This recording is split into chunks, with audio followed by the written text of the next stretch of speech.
Welcome to Write With Me number 22. My name's Aaron Belsing. I'm a romance author, and this is my pen name. I also write under aaronrlinsdau.com with nonfictions and thrillers. Today I'm going to be working on Island Dawn at Maui, and I'm working on chapter 29. I dictate all my novels, or at least as much as I can, because I can tell the story a little bit differently, and also I can write a lot faster, like way faster. Island Dawn is coming along just nicely, and it should be done in a couple sessions, really. I'm excited about that. So let's get it on. I'm going to do the Write With Me, and let me pull up my notes. Right, and all I do is use the voice app on the iPad to record, and then I just copy my text out of that. It's very handy, as you can see here. Just like that. And then I just get the text out of the voice app. Nothing magical, nothing crazy, and it works. So let me get this started, and we'll get this Write With Me session going. Okay. Island Dawn on Maui, Chapter 29. All right.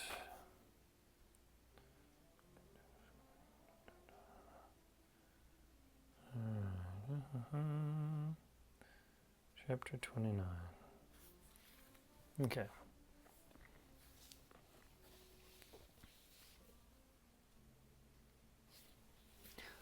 Once Mara and Dean completed their examination of the outbuilding that they found in the jungle, they hacked their way back to the main property and talked to Wes about it.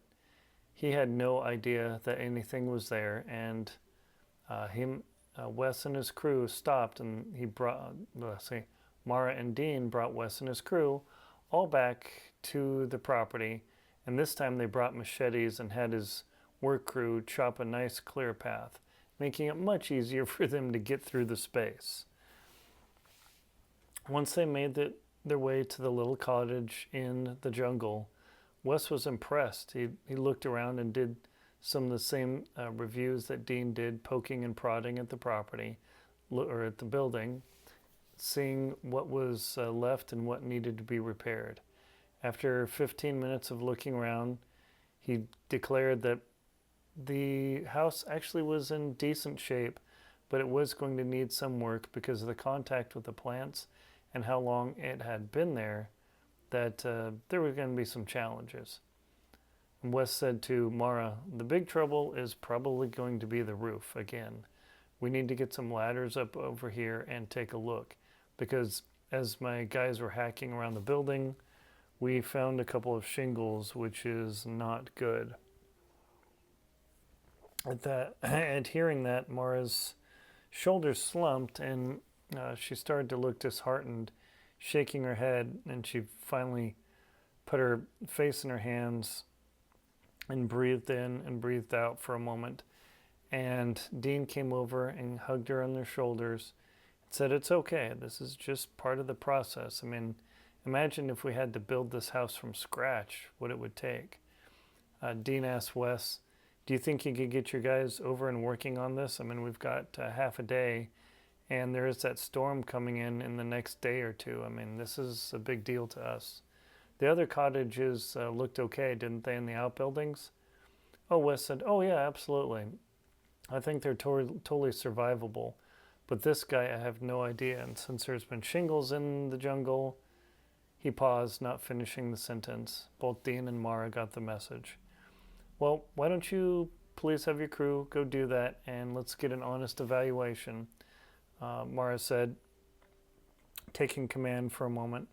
Dean stepped back and watched the exchange between Mara and Wes, and he had a smile on his face as he rested up against one of the jungle trees.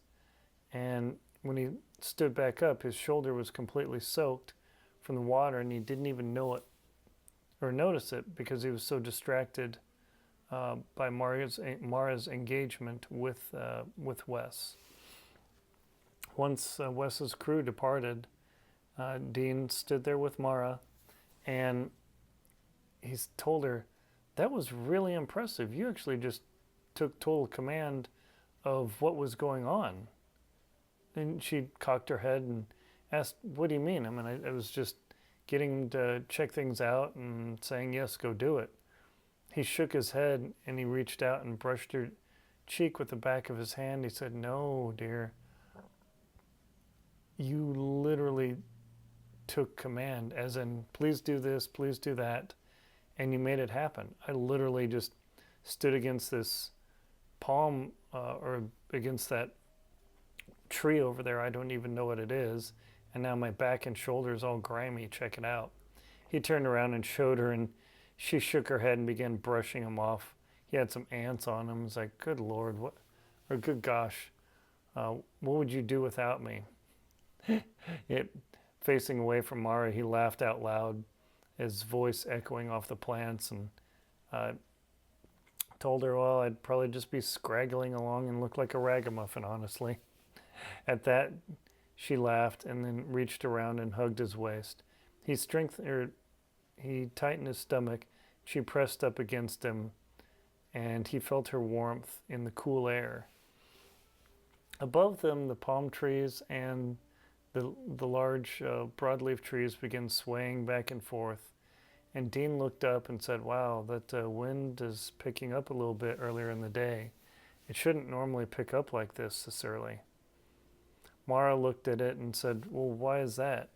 Well, usually the trade winds blow pretty consistently, as you probably have noticed, but that breeze freshening this early means that storm, whatever's coming in, that's going to be a thing.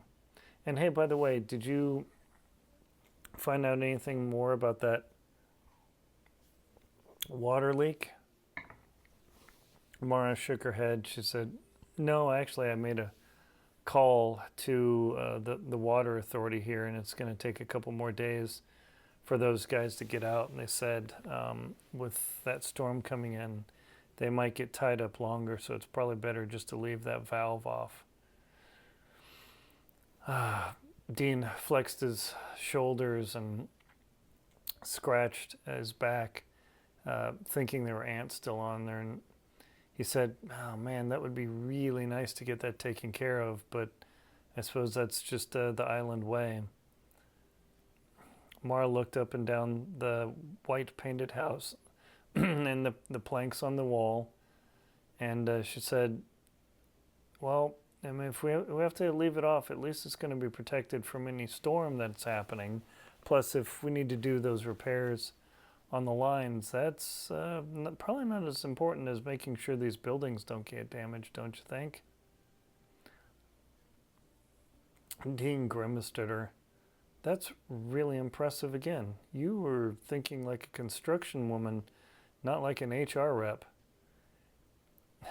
She punched him in the shoulder gently and said, hey, I'm the one that's been looking at the spreadsheets and all the finances. Normally you do your job, but I assume you're letting me take care of that? Hey, somebody's got to do it, and it's better you than me, let me tell you. They walked again around the building, looking on the underside to see where the entrance to the crawl space was, and they found a blocked off hatch. Dean thought about messing with it for a moment, and then he stood back and said, you know what, let's just leave better enough alone. The floor didn't look damaged, and I don't really want to get under there and crawl with spiders. How about you? Mara's eyes grew wide. She put her hands back up in a defensive posture and said, nope, I'm good without spiders. This is where that money comes in. I will pay those guys to take a look. Perfect. Just then, they heard the clatter of equipment and ladders coming towards the house, and in a few moments, Wes and a couple of his guys appeared, and they immediately began hoisting up the ladders and crawling up them without any words exchanged with Dean and Mara. They stood back along the hacked jungle path as far as they could, watching the men crawl up and over and poke and prod and look at the eaves. After 15 minutes of looking, Wes's guys came down and they disappeared with all the ladders but one. Then Wes came down and said, Dean, Mara, you better take a look at this. There's definitely some damage up there. You can't see it from the ground, but I don't think we're going to be able to get this taken care of before that storm hits. I mean, the main building's fine, but I think the best we're going to be able to do is get some repairs going, and then past that, I don't know. I'm really worried. With that, Mara swallowed hard and asked, well, what do you think? Will we lose the building? What will happen? And he said, well, the worst thing that could possibly happen is the storm tears off the roof, but this is no hurricane. But if it rips more shingles off and water starts to penetrate, the job's going to go from a couple thousand to you don't even want to know 5 figures. Well, what the heck do we do? Mara raised her voice. Dean turned and looked at her, and Wes stayed nonplussed. And when she saw she'd overreacted, Mara stepped back and said, sorry, it's just kind of stressful. It's a lot of money. Wes stepped forward and smiled and said, don't you worry. My guys will do a great job. But if we can't get the repairs completed, which honestly we won't, we're going to nail a bunch of tarps down and do our best to protect the property. I know this place actually looks really nice. Dean said, sure, do you want to go take a look in? It's incredible. Absolutely. They all went in and had Mara gave the guided tour of the cottage. And when they came back out, standing on the deck with its chipped wood paint, looking in the view, Wes said, you know what? The way this place is facing, I bet you there's a complete view of the ocean from here. Really? Mara's voice increased. I thought about that, but the jungle's so thick here, it's hard to tell. From the main house, the direction doesn't seem right. It doesn't, Wes explained, but look where the sun is, and remember where it is over at the main house. I bet you, if you look at the jungle, he began stomping his way to it, and he began pointing, see these thick trees that are beside the house? But in between them, there are only a couple thin stands of spindly things and shrubs. I bet you there was a path to the ocean once. You mean where that clearing breaks out to the beach? Yeah. Obviously, we're not going to work on that now, but once we get the roof all gusseted up and whatever else happens with that storm, I think this is worth really pursuing. That has potential. Dean thought for a moment, looking up and down the wall of shrubs, and then he walked straight down from straight from the deck and just started tearing his way through the hedges, through the jungle vines and through the broadleaf palms, and he just began tearing his way. Mara stood there and yelled, Dean, what are you doing? He looked back over his shoulder as his arms continued to tear at things. He paused and then came back. Wes, do you mind if I borrow your machete? He said, all yours. Dean leaned down and picked it up from the porch and began hacking like a madman, slashing this way and that, blazing a trail into the space. Not 20 minutes after, when he disappeared into the jungle as the leaves fell back behind him, he yelled, there is a path here. Holy smokes. Hey, Mara. She could barely hear his voice through the rustling of the leaves and the chirping of the birds. Wes, come over here. Check it out. They both bounded down the wood planks, clomping as they came down, then they began slipping and pushing their way through the rough path that Dean had hacked through. The shrubbery and undergrowth was so thick that it seemed like Dean hadn't done anything, but they kept stumbling and slipping on the leaves and branches that he did cut. In a few moments, they found Dean standing there, breathing hard, his sweat-soaked shirt plastered to his chest, with his shorts covered in green streaks and his boots muddy. And he said, "Look, you two," as they changed their focus from him to the view. Both of their jaws dropped open. "Oh my gosh, what an incredible view. I mean, we've been over here just walking around the property, but I had no idea. That place has a solid ocean view, minus the jungle," Mara said. Wes let out a low whistle, echoing the birds fluttering around in the jungle. "Boy, you guys have a bucket of money sitting here. We really need to work hard in protecting that place. That's worth a lot, especially as a rental."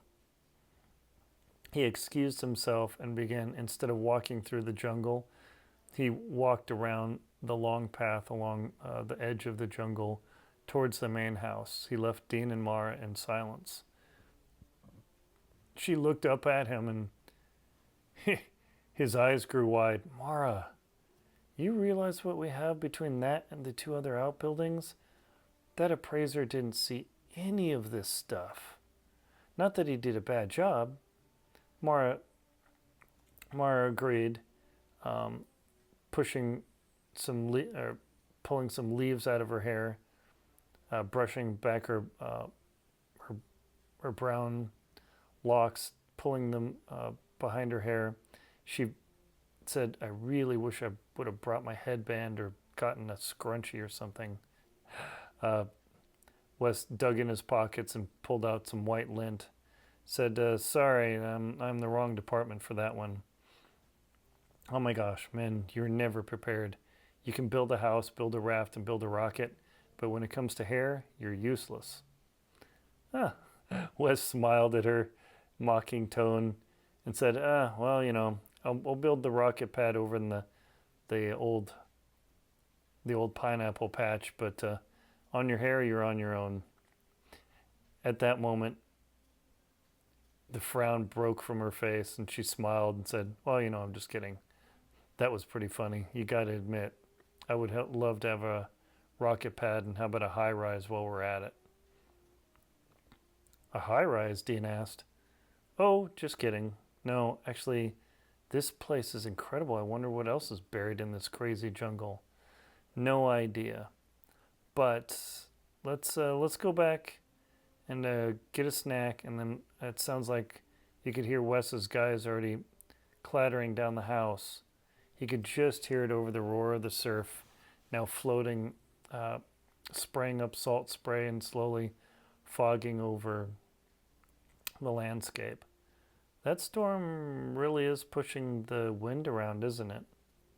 Mara paused as she looked at the trees swaying back and forth. The palm trees farther down the beach, where there was more wind, were whipping back and forth strongly, violently. And Dean shook his head, "Ooh boy," and said, "Ooh boy, this is gonna be one. We better go help Wes. Let's grab our snack and then get to it." "Sure thing." They walked around the corner, headed for the house, and just then Dean reached out, grasped Mara's hand, and she didn't flinch away. She held his hand as they walked back towards the house together. Oops, gonna need to stitch that together. Okay, let's see, so let me finish the recording. 18 and a half minutes. All right, Maui chapter 19, no, Maui chapter 29. All right, and then, let me see how many words that was. Copy. Let's see how we did here.